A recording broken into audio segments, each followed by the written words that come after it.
وصحبه ومن والاه. أما بعد. First of all, let me just say that it's an honor for me to be here tonight. And I was not expecting to say anything, but I think that since I've been put on the spot by Shaykh Yasir, there's some things that I think are important for us to contemplate.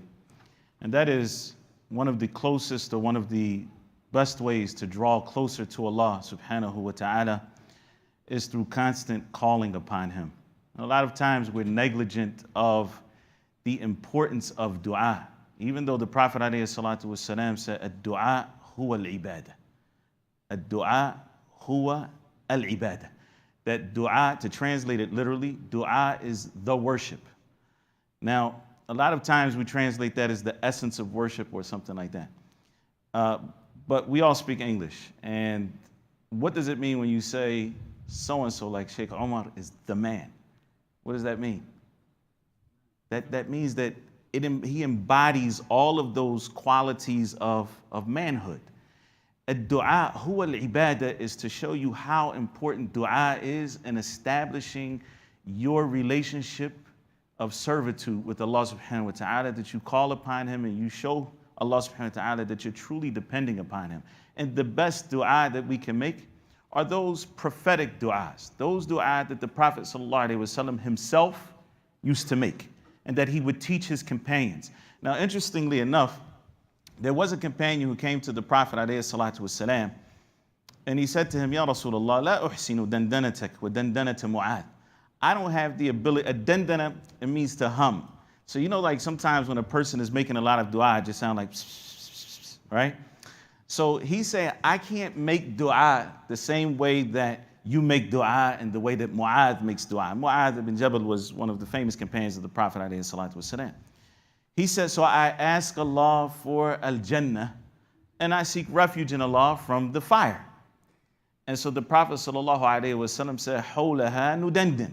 We're humming about these things. And everything else that we're asking is basically summed up in asking Allah subhanahu wa ta'ala for Jannah and seeking refuge in Him from the fire. That being said, if we can memorize some of the prophetic dua, it is so important for us, and I can actually say add to our arsenal if we look at dua being a weapon, in fact. So it is the weapon of the believer. There's a dua that the Prophet ﷺ taught one of his famous companions, and that's the dua that I'd like to go over tonight very briefly. And that companion was Sa'd ibn Abi Waqqas, radiyallahu ta'ala anhu, who was one of the, how many that were promised with Jannah? One of the 10 that were promised Jannah, Sa'd ibn Abi Waqqas. And he said that the Prophet ﷺ used to teach us this dua and that we should say it dubara salawat. Now, dubara salawat, it means at the end of prayer. And some may interpret it to mean after prayer, but the correct interpretation, inshallah, is that it is before the taslim and after you've done a tashahud and salah ala nabi alayhi salatu wassalam. So this is the place where the Prophet ﷺ would make this dua, and he taught Sa'd ibn Abi Waqqas to make this dua. And in some of the narrations of Sahih Bukhari, Sa'd used to teach his children this dua the way that one would learn how to write. The way that, so they used to have what are known as katatib, right? So they would go and teach the children how to write. And that takes a lot of care, correct? I mean, you don't just let somebody go. So they were saying that Sa'd used to teach them this dua, his own children, the same way that one would teach, the same way that one would learn how to write. And this dua that the Prophet ﷺ would make at the end of salah is as follows. Allahumma inni a'udhu bika min al-jubn wa a'udhu bika min al-bukhl wa a'udhu bika an uradda ila ardhil al-umr wa a'udhu bika min fitnati ad-dunya wa adhab al-qabr. It's collected by Imam Bukhari. So these are 5 things that the Prophet ﷺ sought refuge in Allah subhanahu wa ta'ala from. And as you know, a lot of dua, the Prophet ﷺ is asking Allah for something. There are another set of dua where the Prophet ﷺ is seeking refuge in Allah Azza wa Jal from something. That is, that these qualities are not qualities that we should have as believers, or that we are seeking Allah subhanahu wa ta'ala's protection from something happening to us. So there are 5 things here. The first of them, the Prophet sallallahu alaihi wasallam says, Allahumma inni a'udhu bika min al-jubn. Oh Allah, I seek refuge in you from cowardice. I seek refuge in you from cowardice. Wallahi, wallahi. We are so much in need of making this dua because it is cowardice that may prevent us from worshiping Allah subhanahu wa ta'ala when times are difficult, right? So many people don't pray at work. Why don't pray at work? Somebody's gonna kill them because they pray at work? No, they just don't want to be looked at funny. I don't want people looking at me funny. Or I don't want to. That is a feeling that prevents you from doing something that is an obligation in your deen. And that is the result of cowardice. And we can't sit up and we can't sugarcoat it and look at it any other kind of way. We have to seek refuge in Allah subhanahu wa ta'ala from cowardice. That cowardice that is going to prevent us from doing our obligations. Now, mind you, and I don't want to go into a lot of detail, if a person is in a situation where they're going to be harmed physically, or some harm is going to come to them or their property because they are praying, then that's a whole different scenario that deserves its own fatwa and things like this. But what I'm talking about is in general, that which would prevent us from doing that which is an obligation upon us is from cowardice. We have to seek refuge in Allah subhanahu wa ta'ala from that. And our Prophet alayhi salatu wasalam taught his companions this. And because of them memorizing this dua and passing it on to their children, we are here today learning this dua. We seek refuge in Allah from al-jubn. The second thing is, وَأَعُوذُ بِكَ مِنَ الْبُخْلِ. I seek refuge in you from stinginess or being miserly. And this is also not from the qualities of the believers. Believers are generous because they know that what they give for Allah subhanahu wa ta'ala, they will get it back multiple times over. And so a believer is kareem, right? A believer is generous and not stingy. Doesn't withhold, number one, what is obligation upon him, whether that is zakat or whether that is taking care of his children or taking care of his parents in certain scenarios. All of these are things that a believer should do, and he avoids being miserly. وَأَعُوذُ بِكَ مِنَ الْبُخْلِ. The Prophet ﷺ goes on to say, وَأَعُوذُ بِكَ مِنْ أَنْ أُرَدَّ إِلَىٰ أَرْضَ لِلْعُمُرِ. And I seek refuge in you from being returned to a decrepit state. To a person, as Allah subhanahu wa ta'ala says, وَمَن نُعَمِّرْهُ نُنَكِّسْهُ فِي الْخَلْقِ. Right? Those whom we allow to live long, we reverse their development. In other words, so what happens? A person starts out an infant, toddler, and then they grow and they become strong. And then what happens?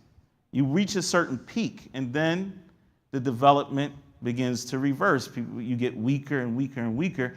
Ardil al-umr is the worst of one's lifespan.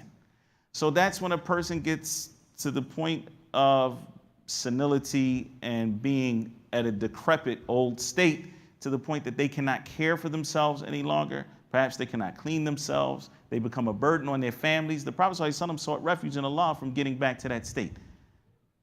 Now, why do you think that is? Is there something wrong with growing old? There's something wrong when you can no longer fulfill your purpose in life. Allah subhanahu wa ta'ala created us to be worshipers. And when a person gets to the state in life where they can no longer worship Allah subhanahu wa ta'ala, then they fulfilled their time on earth. And so the Prophet ﷺ sought refuge in Allah from getting to a point where he would not be a worshiper of Allah subhanahu wa ta'ala any longer, where his existence served no real meaning in terms of worship of Allah subhanahu wa ta'ala, and where it became a burden upon others. So the Prophet ﷺ taught us to seek refuge in Allah from this. And then the Prophet ﷺ says, وَأَعُوذُ بِكَ مِنْ فِتْنَةِ الدُّنْيَا. And I seek refuge in you from the temptations of this dunya. And fitnat dunya is a comprehensive term. It's so many things. But we all know that there are distractions in this life that take us away from our main purpose and our main focus. And so we seek refuge in Allah subhanahu wa ta'ala from those things. And that in and of itself could be a khutbah. I mean, just talking about a'udhu bika min fitnat ad-dunya. Wa adhab al-qabr, the Prophet sallallahu alaihi wasallam says, and from the punishment or the torment of the grave, the torment of the grave. And that is that once a person dies, his hereafter begins. Right? So now there's a difference between Yawm al-Qiyamah and the hereafter. Yawm al-Qiyamah being the time when all of the souls are resurrected, and then they stand before Allah subhanahu wa ta'ala, and there's an account, and they are judged.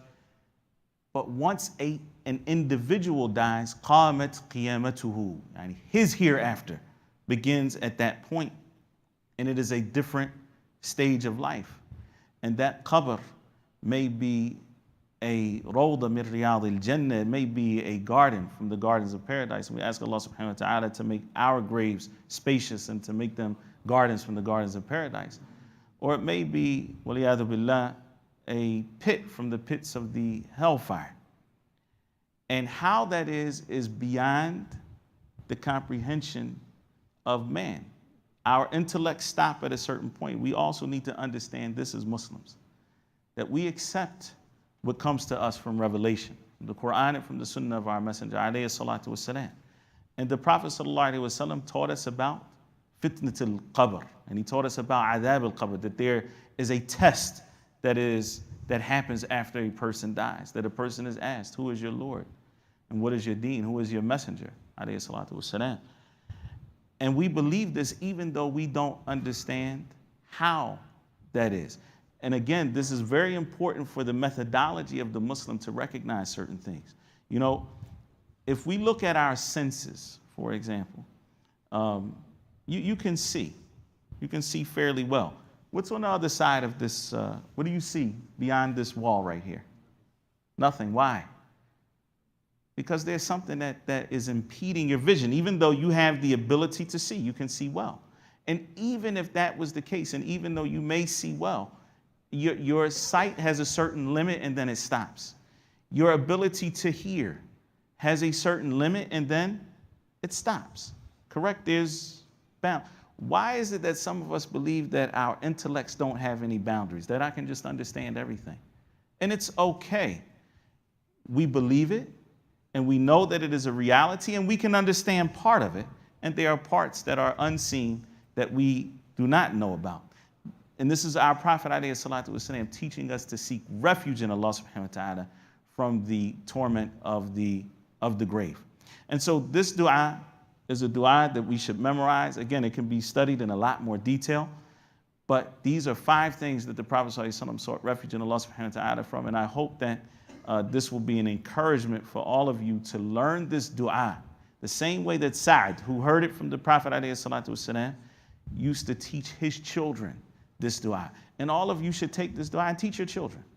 Teach your children, because everyone who you teach this dua, if you teach your children this dua, you'll get the reward that they get for making this dua. I'll end with a story. In Ramadan, I was in Medina. I was listening to Ida'atul Quran al-Kareem, which is the radio station where they play Quran and other beneficial Islamic things throughout the day. And subhanAllah, there was a story about a famous da'iyah. He called to Islam, he was knowledgeable, and everybody in the school knew him. But he always taught first grade.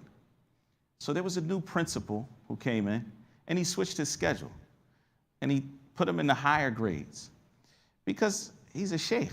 I mean, why is he teaching, kids 5 and 6 years old or 6 and 7 years old? I mean, it's kind of like if you take a professor in, calculus or something like this, and you put him in the first grade and he's teaching basic arithmetic. It's like, that's not a good use of our resources, right?